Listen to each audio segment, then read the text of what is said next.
Hello, everyone. Hey, it's really great to see you. I'm so glad that you're here, so glad that we could be together in worship today. Some of us recall the tsunami in the Indian Ocean that claimed 225,000 lives. It's hard to believe it took place nearly 18 years ago because some places are still working to fully recover from that event. A megathrust earthquake that originated miles below the ocean floor created a rupture longer than the state of California. The result was a 30-foot high wall of water that traveled more than a mile inland in some places. A dozen countries were affected, including Indonesia, Sri Lanka, India, and Thailand, even the east coast of Africa. The Morgan Sea Gypsies are a tiny tribe of a couple hundred fishermen who spend much of the year on boats. In December of 2004, when the tsunami struck, they were staying in huts on the coast of Thailand, which was about to be devastated by the tsunami. Fortunately, the tribe's elders had the practice of reminding each other of wisdom that had been passed down by tribal ancestors. It turns out that if you don't have Facebook and Netflix, you have time to absorb some wisdom from the people who came before you. And for the Morgan Sea Gypsies, one nugget of that wisdom was a warning that if the ocean ever suddenly and strangely recedes, it could be expected to return with great force. So on the day of the tsunami, when tribal leaders noticed that the tide was retreating suddenly from the beach, as if it were being pulled out to sea, they resisted the urge to walk out and to collect the fish that were flopping on the wet sand. Instead, they gathered their things, they fled to higher ground, and every one of them remained safe. Now, that ancient warning, which saved a small tribe of fishermen, it reminds me of a warning that Jesus gave to the people of Jerusalem in Matthew chapter 24, which had the potential to save them from a future calamity. If you have ever heard a sermon or you've read a book about the end times, or you've studied that subject, you already know some of the words and the phrases that are found in Matthew chapter 24, even if you don't realize from where they came. You've likely heard the phrase, wars and rumors of war. And you've heard the phrase, one will be taken and the other left behind. And those last two words, left behind, were especially prominent in the 90s thanks to a series of books. Or maybe you've even heard the phrase, the abomination of desolation. Anyone? Well, all these phrases are found in Matthew chapter 24, which I nickname the other Sermon on the Mount because Jesus gave it on the Mount of Olives. Well, today I will explain all these prophetic phrases in perfect detail and answer every question you've ever had about Bible prophecy. Aren't you glad you came today? No, I will not do that, and I would never claim to be capable of that, and you don't want to stay here long enough for me to attempt that. I'm sure my understanding of this chapter includes some gaps, but if I can clear up a little bit of confusion, if I can help you be a little less vulnerable to the flamboyant interpretations of Bible prophecy, then I'm going to consider today a win. Now, what I'll share today will not sound like what you hear from end-time teachers. For example, I'm not going to tell you that Russia's invasion of Ukraine proves that the second coming is only a few weeks or a few months away. That event is an example of something that Jesus told us we could expect, but it is not specifically mentioned in the Bible as far as I can tell. Many specific predictions about specific nations and specific events and leaders that were supposedly tied directly to Bible prophecy have been proven inaccurate and misguided over time.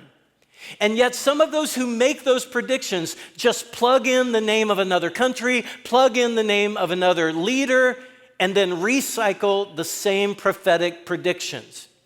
I suppose that they'll eventually get it right because Jesus said that the world actually is going to end. And when that happens, the TV prophets will probably say, see, I told you so. even though they predicted it 50 times before it actually happened. Do I sound a little cynical about some of our modern TV prophets? While there have always been events in the world that should concern us, Jesus used prophecy to promote peace, not panic. Jesus used prophecy to grow people's confidence, not to multiply their confusion. Prophecy reminds us that the one we trust knows history before it unfolds, and so he can bring history to a conclusion. So if we put our trust in the Lord of history, then we're putting our trust in the Lord of the future. And we should feel more secure, not less secure. So many Christians hear these prophetic words from so-called prophets, and instead of having more faith, more trust, more confidence, they are more afraid, more fearful.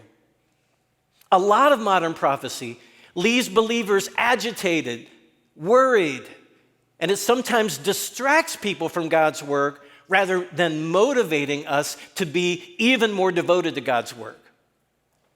Just so you know where I'm coming from today, I just want to affirm a few things that most of you already suspect or know about me. I believe every miracle recorded in the Bible, including the miracles that were prophecies. And I believe that Jesus will physically return and bring the current age to a conclusion. And I believe that every prophecy that is yet to be fulfilled is going to come true. However, I do not believe that the most sensational interpretation of every Bible prophecy is the correct one. And I do not believe that the most talked about view of the end times must be the correct one. Did you know that for the first 18 centuries of Christianity, only a tiny percentage of believers held the end time view that the majority of Christians hold today? Now look, it's possible that we've come to a fuller understanding, a better understanding of the scriptures, but that sounds a little prideful to me, even as I say it. I don't think that's true. The fact that the most popular notions about the second coming of Jesus would be unfamiliar to the people to whom the Bible was originally written is something that should give us pause. We should step back and ask ourselves, if they didn't believe these things, should we? I want us to realize that believing in Bible prophecy does not equate to accepting everything a Bible prophecy teacher says, or everything an author of an end times book writes, or everything a movie producer depicts. And yes, the same applies to my teaching and my views. What human teachers say is true only to the extent that it aligns with God's word. That goes for me, everyone you see on TV, everyone you access on the internet. Now, since this topic can be tough to follow, let me say what I hope we can accomplish today. I want us to do three things, which is very preacher of me, isn't it, to have three things, 3 points? I want us to hear what Jesus said. I want us to emphasize the clearest parts, and I want us to let it shape how we live. And I put those on the screen just so you can read them aloud with me. I just want to lodge these goals in your mind. Today, I want us to, ready? Hear what Jesus said, emphasize the clearest parts, let it shape how we live. So let's read from the start of Matthew chapter 24. As Jesus was leaving the temple grounds, his disciples pointed out to him the various temple buildings. But he responded, "Do you see all these buildings? I tell you the truth, they will be completely demolished. Not one stone will be left on top of another." Now that statement is not about the second coming, is it? I mean, we read that and we're 99% sure that is about some other event, not the second coming. Jesus talks about two events in this chapter. The first is the near-term destruction of Jerusalem, and he wants to warn the people of Jerusalem that it will be coming in a few decades. The second event that Jesus talks about is the end of the world and his return. And what's challenging about Matthew 24, the reason so many of us just stay away from it or skip over it right from chapter 23 to chapter 25 is because it is difficult to know what Jesus is addressing with the sentences and the paragraphs in this chapter. The chapter begins with the disciples doing something that all of us have done. They see an impressive sight and they point it out. That's what we human beings do. We acknowledge impressive things, structures. And that's what the disciples do as they gaze at the temple and they mention it to Jesus. So Jesus takes the opportunity to say, listen, guys, this place, as amazing as it is scheduled for demolition on God's calendar.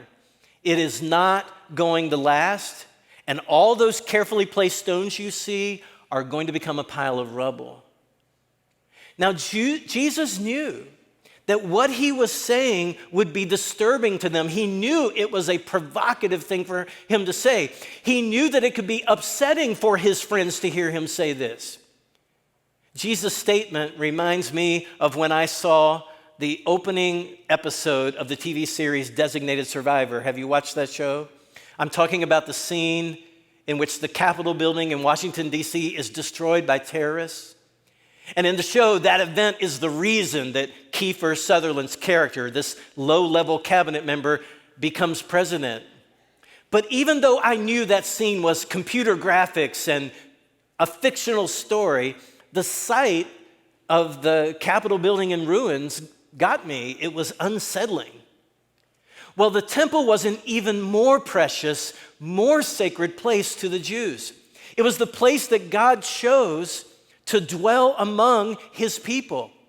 So why did Jesus say it would be destroyed? Why would God ever allow it to be destroyed? Because Jesus knew that God was not going to excuse the leaders of the temple who had rejected him. As important, as impressive as the temple was, Jesus knew that it would be destroyed, and it would become a picture of what the Jewish leaders had done to the Jewish faith. And if you know your Jewish history, you realize that Jesus' prediction comes true in 70 AD when the Romans crushed a rebellion in Jerusalem and they leveled the temple grounds. Not one stone was left on another. Well, Jesus' prediction sparked some questions from his friends. When will the temple be destroyed? And since we're talking about cataclysmic events, how can we know when the end of the world is near? How can we know when you're going to return, Jesus? Look at verse 3. Later, Jesus sat on the Mount of Olives. His disciples came to him privately and said, "Tell us, when will all this happen?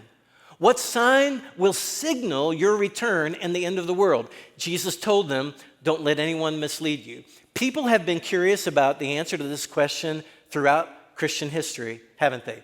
How are we going to know when Jesus is going to return? And notice the first thing Jesus says to them: don't let people mislead you.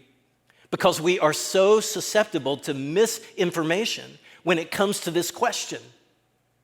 And notice they ask at least two questions, not just one question.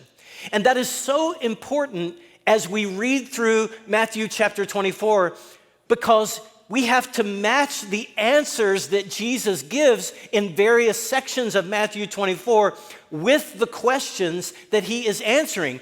And if you match the wrong answer with the wrong question, you can end up with wild expectations about how the world is going to end and what has to happen before Jesus returns. And unfortunately, Jesus does not say, okay, here's the answer to your first question. Now I'm going to stop talking about that and I'm going to answer your second question. That is not how Jesus communicated, because that is not how we communicate. We jump from one thing to another when we're communicating, and we count on people to follow us.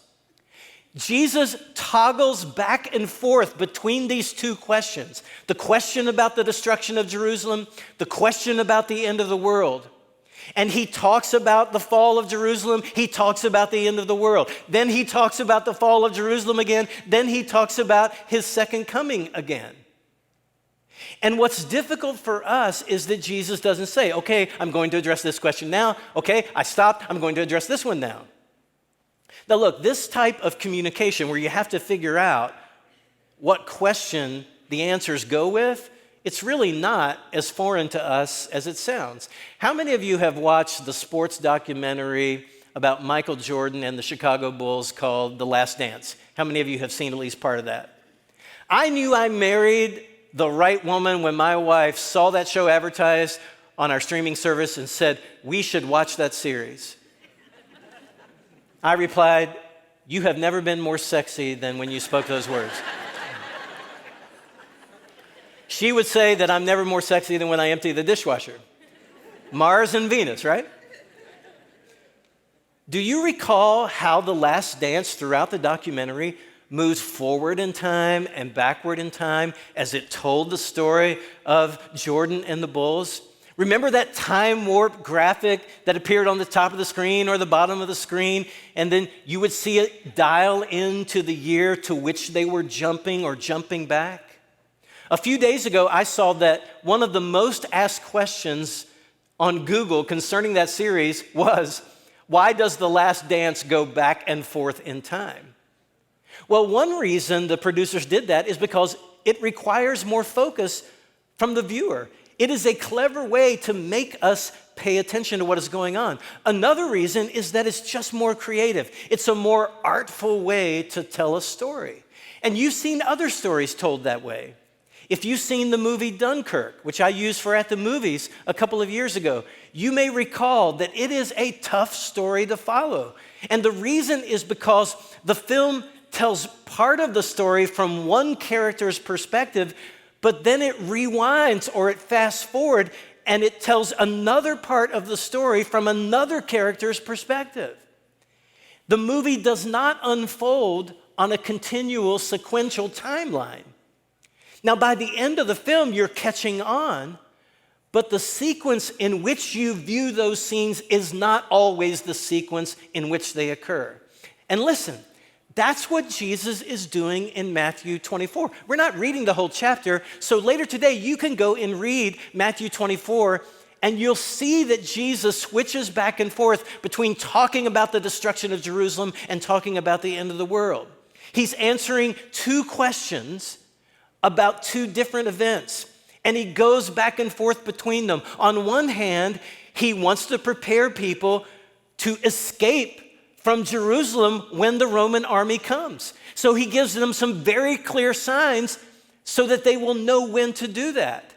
But on the other hand, Jesus speaks of the second coming, and he says, there's no point in you trying to flee. There's no point in you trying to run because you can't get away from it. So he tells people to flee Jerusalem. He tells people don't bother fleeing at the end of the world because you can't get away.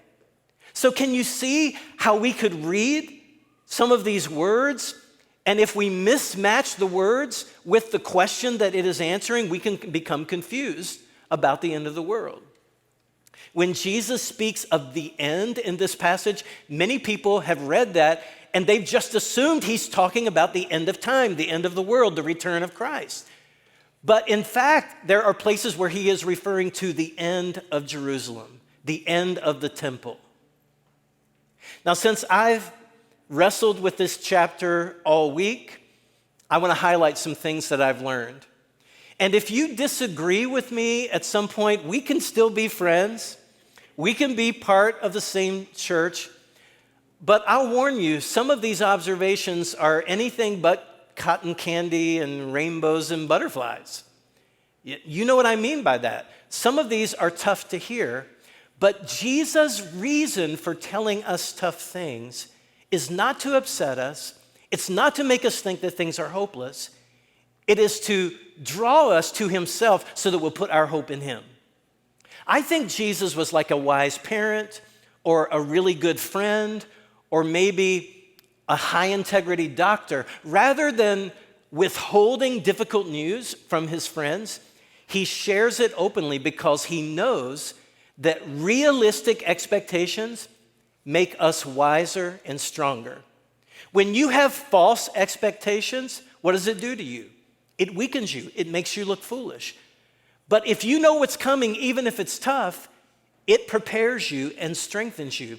A friend once asked me to move a truckload of furniture by myself, and it wasn't refrigerators and pianos, it was chairs and small tables, things like that. And he said to me before I left, "Eddie, this is going to be difficult." And later that day, I found out he was telling the truth. I had about 3 truckloads worth of furniture to put on one truck and make one trip. But his candid words about what was coming for me prepared me for it. Someone recently told me that she had a conversation with her doctor, and her doctor said, "You have cancer. It will be a tough battle, but you have a 95% chance of surviving it, and I am looking forward to celebrating with you on the other side." And she is stronger as she faces her cancer battle because her doctor told her a difficult truth, not just something that her emotions would want to hear. And that is what Jesus is doing for us in passages like this one. So my first observation from Matthew chapter 24 is this: that the world will be chaotic until Jesus returns. One of the things that Jesus is communicating is that the world will be crazy right up to the point he comes back. If you are hoping that we, the human race, are going to eventually get it together, that we're going to evolve, that we're going to make the world a better place, look, that might happen in places and at certain times, but Jesus is not with you in that expectation of future history. I don't see that prediction anywhere in the Bible. The Bible suggests that the world is going to get worse and worse over time, not better. Look at what Paul, the mentor, says to Timothy, his understudy, in 2 Timothy 3. "You should know this, Timothy," and I think he's saying that to us too. We should know this. "You should know this, that in the last days there will be very difficult times. For people will love only themselves and their money." Have you seen any of that? "They will be boastful and proud." Seen any of that in the NCAA tournament? "They will be disobedient to their parents and ungrateful. They will consider nothing sacred." Have you noticed how some people are just willing to openly scoff at God and people who believe in God? "They will be unloving and unforgiving. They will slander others and have no self-control." Thank you, Facebook. "They will be cruel and hate what is good." Now, this sermon is just all sunshine, isn't it? So cheerful. But that is the point, and that has to be the starting point for us. We want to hear that we're going to come together, we're going to make the world better, that everything is going to be okay. But even though the church offers a taste of that, and even though good and godly people offer a taste of that, it is not the overall trajectory of the human race. I don't enjoy saying it, but I believe you will be a stronger person if you have a realistic expectation about what this world is and where the world is going. Now, maybe you're thinking, "Hey, wait a minute, Eddie. That verse says that this really bad stuff, this bad behavior, this selfish behavior, that verse said that it's going to happen in the last days. So we don't have to worry about it yet, right?" Well, let's think about that. We hear the phrase "last days" and we imagine that it's some short period of time immediately before Christ returns, that we may not even be in that period yet. But friend, the last days in the Bible are the period between the first coming of Jesus, which was 2,000 years ago, and his second coming. It's all the last days. You're living in the last days. Paul tells Timothy, you need to stay away from ungodly people in the last days.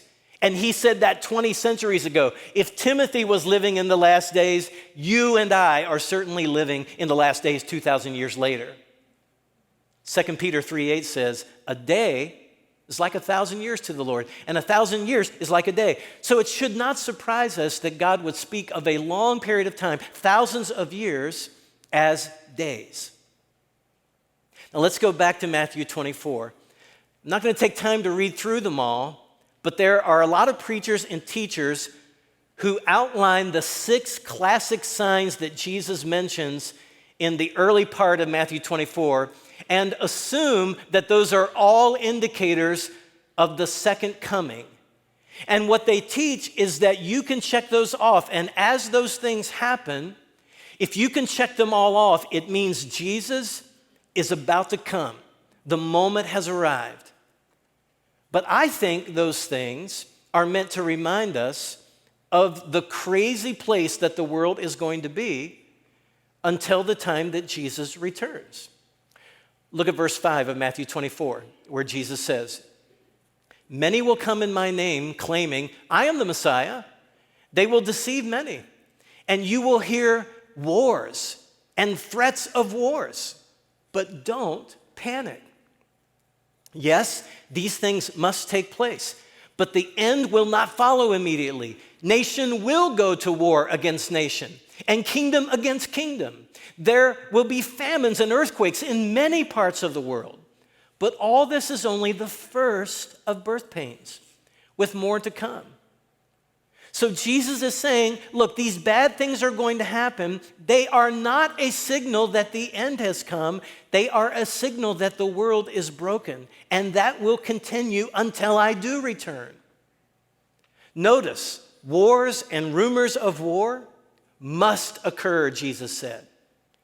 Jesus is not saying that these things mean that the end is near. He's saying the opposite. He's saying that we should expect these things routinely. And if you talk to your parents, you talk to your grandparents, if you hear what their parents and their grandparents said, then they will describe all of these things being a part of life and a part of the world. Now, we live in a time when we get information from the other side of the world instantly. So the optical illusion may be that these things are happening more and more and more. But the reality might be that we're just more aware of them than we've ever been. Jesus never says these signs will occur at the very end to confirm that it is the end.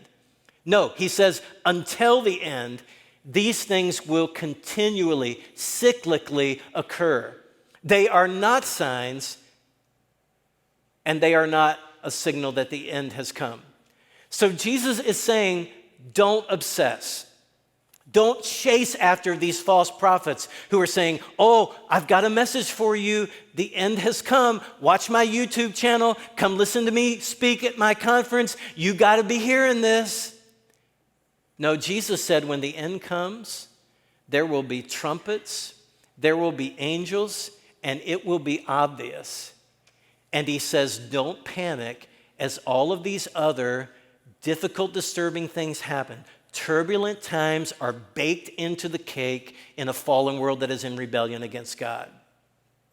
So, is there a verse in the Bible that says that Russia invading Ukraine is a sign that the end has come? Not that I have found. But there is a verse that teaches that this kind of chaos will occur over and over until Jesus does return and history comes to an end and a new heaven and earth are established. Now, we should not give in to this. We should not become indifferent to these things. We should not become calloused and fail to care for people who are impacted by these things. Jesus doesn't say that. But these things are expected by God. And Jesus says that you and I, as followers of Jesus and believers in his words, should expect them too, because they're going to continue. Jesus says in Matthew 24, verse 8, all this is only the first of birth pains, with more to come. What is he saying? It's going to keep happening. Don't think every time it happens that the end of the world is at hand. Now, everything Jesus outlines in Matthew 24 is meant to teach us not to run around and claim the end is near when a bad thing happens. In other words, these are signs of the times, but not signs of the end of time. And what's the antidote for these things? Well, we are carriers of the antidote. We are the ones who are telling people about Jesus, and he is the antidote. The return of Jesus and the reign of Jesus is what will fix all of these problems. It's not a better politician. It's not a different politician. Now look, noble and wise human leaders can make a positive difference for a while. The Bible says when the righteous rule, the people rejoice. And Christ followers who live to love can also offer refreshment to people who live in this broken world. The tide of evil is going to roll in. It may recede for a while, but like a tsunami, Jesus is teaching that it will return with even greater force. Now, friend, if all of this sounds like pessimism to you, you are missing the point of what Jesus is saying. Jesus is teaching that evil will march on, it will press in, but that it will not upend his kingdom. It will not keep him from accomplishing his will. Trouble may rule the day, but it won't rule eternity. And when things get truly tough, when life gets really hard, when you are betrayed by someone, when you are mistreated for your faith, and Jesus says those things are going to happen to his followers, don't lose heart. Because Jesus has anticipated all of those things, and God will ultimately make it right, and you will ultimately be vindicated for trusting in him. By the way, there are some people who think that one of these signs of trouble may not yet be fulfilled. Jesus said the gospel would be preached to the whole world before he returns. So some people say we are still waiting for that box to be checked, and that means Jesus can't return yet.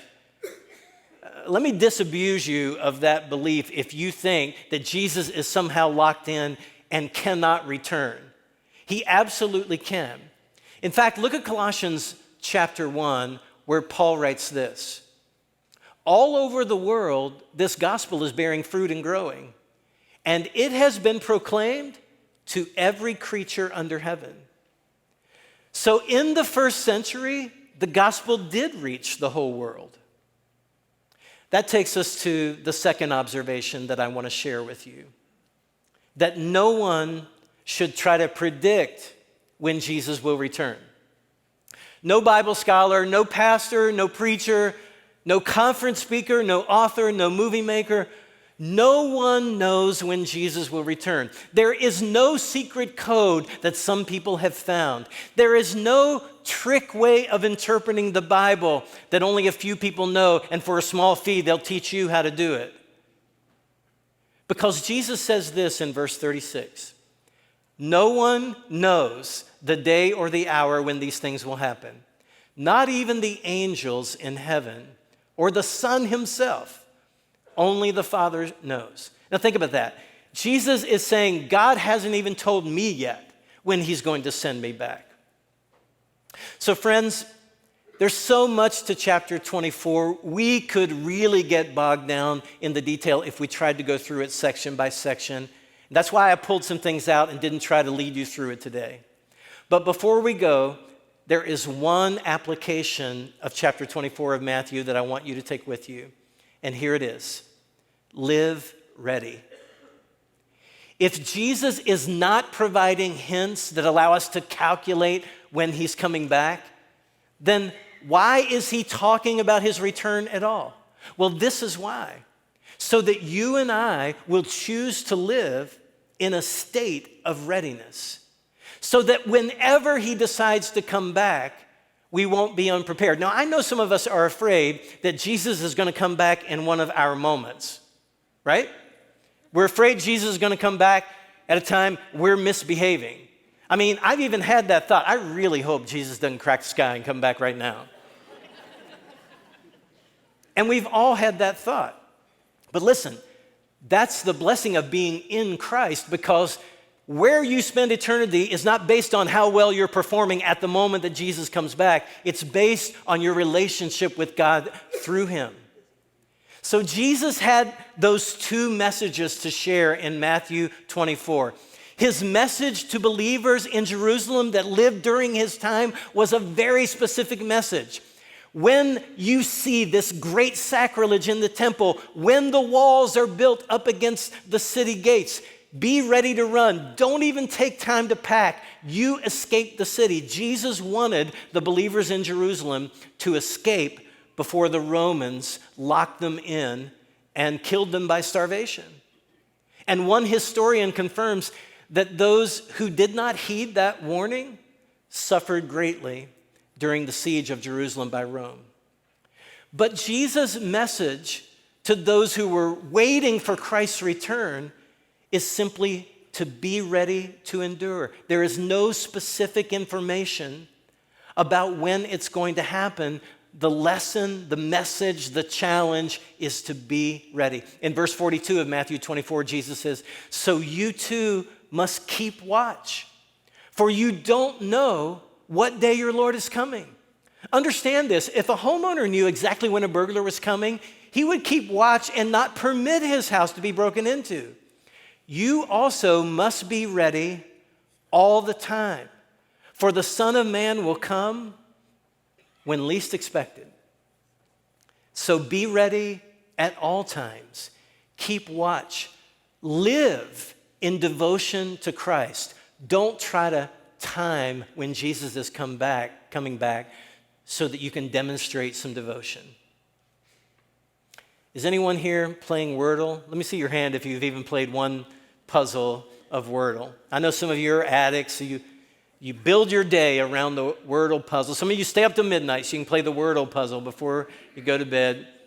And maybe you've seen those Wordle summary grids on social media with the different color boxes. A full row of green squares means that the person has correctly solved the puzzle. And the reason you see the grid without any letters in it is because everyone who plays Wordle plays the same puzzle each day. In fact, my daughter introduced me to Wordle a few months ago. I'd never played it. And so the first time I played and solved the puzzle, I was so pleased with myself, I took a screenshot and sent it to her. And she kindly replied, "Dad, if I had not already played today, you would have ruined it for me." It is tough to raise a parent, you know? A daughter in Oregon texts with her 80-year-old mother every day to exchange Wordle grids. One day, her mom did not reply and send her grid to the daughter. So after a few failed attempts at communicating, the daughter knew nothing else to do but to call the police. The police went to her mother's home and discovered that a mentally disturbed man had broken into her home and was holding her hostage with a pair of scissors. The police eventually subdued the intruder with a stun gun, and the lesson is that if you're not playing Wordle, you are risking your life. All you Wordle cynics, stop playing with your life. No, the lesson is that we should be as consistently connected to Jesus as we are our favorite puzzle, or our morning coffee, or our exercise regimen, or our news shows, or our TV shows. We should live ready to talk to him, to speak to him, to advance his kingdom. Jesus wants us to live in a state of readiness, so much so that if we even missed one day, we would know something is wrong. So live ready and long for his appearing. Look forward to it. Don't be afraid of it. Look forward to the return of Christ. But you can expect that you won't know when it's going to happen, because Jesus said he'll return as a thief in the night. But no matter when he returns, you'll be ready if you put your hope in him and entrust your life to him.